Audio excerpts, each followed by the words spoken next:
الشیطان الرجیم بسم اللہ الرحمن الرحیم ذالک الکتاب لا ریب فیہ ھدی للمتقین وقال النبی صلی اللہ علیہ وسلم خیرکم من تعلم القرآن وعلمہ۔ الہی رونق اسلام کے سامان پیدا کر، الہی رونق اسلام کے سامان پیدا کر، دلوں میں مومنوں کے لیے الفت قرآن پیدا کر۔ صدر محترم، اسٹیج پر رونق افروز اور بزرگان دین، حاضرین جلسہ، آج کے اس محفل اور آج کے اس مبارک اجلاس میں میرا موضوع سخن دنیا کی سب سے پاکیزہ اور مقدس کتاب قرآن پاک ہے۔ ہمیں چڑھتے سورج کی طرح یقین ہے کہ اس کا ایک ایک گوٹ سچا اور صادق ہے۔ یہ وہ قرآن ہے جس کی زبان مقدس، بیان مقدس، فصاحت و بلاغت کا ٹھاتے مارتا سمندر ہے، جس کے متعلق ارشاد ربانی ہے۔ قرآن وہ کتاب ہے جس کے صادق اور برحق ہونے میں کوئی شک و شبہ نہیں۔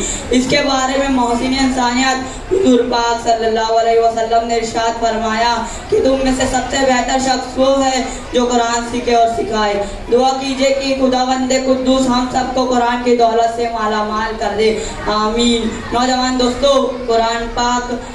قرآن پاک 23 برس کی قلیل مدت میں پورے عالم میں یہ مقام برپا کر دیا کہ بڑے سے بڑے فصاح و بلغا، خطبہ و شور حیران و شدر ہو گئے اور اس کی آیتوں کو سن کر خطر دل موم ہو گئے۔ دوستو، یہی وہ قرآن ہے جو رہتی دنیا تک کے انسانوں کے لیے سراپا ہدایت ہے۔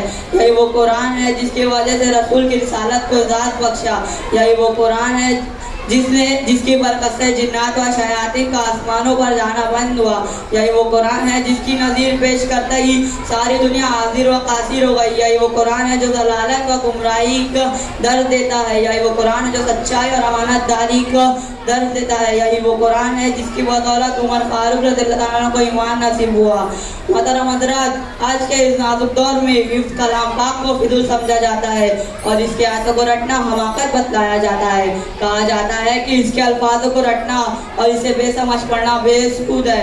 محترم دوستو، قرآن آیا تو امان و مکان آیا، قرآن آیا تو مذہب اسلام آیا، قرآن آیا تو ضلالت و گمراہی کی دلدل میں پھنسی ہوئی وادیوں میں بھٹکتے انسان کا درد و غم ملا۔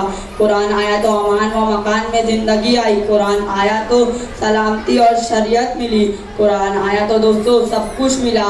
وعدہ ہے غلبہ ہے مومن کے لیے قرآن میں، وعدہ ہے غلبہ ہے مومن کے لیے قرآن میں۔ اسی پر میں اپنی تقریر کو ختم کرتا ہوں۔ اللہ تعالیٰ ہم سب کو قرآن سیکھنے اور سکھانے کی توفیق عطا فرمائے، آمین۔